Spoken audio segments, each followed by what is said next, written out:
আচ্ছা সাপোজ আপনার ওয়েবসাইটটা দিয়ে দেখাই।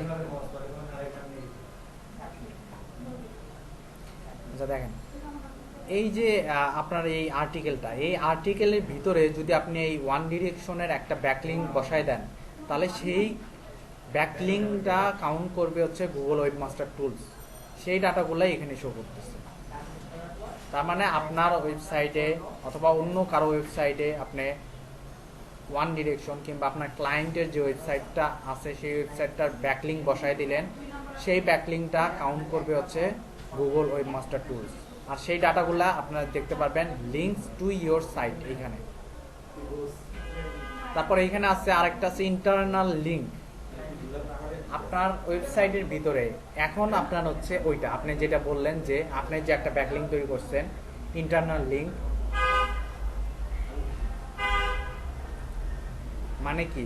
মানে হচ্ছে এই জায়গায় আপনি একটা ব্যাকলিঙ্ক করলেন, suppose pilot high school. Pilot high school, আপনি আর একটা পেজ আছে আপনার এই মনীষা ব্লগে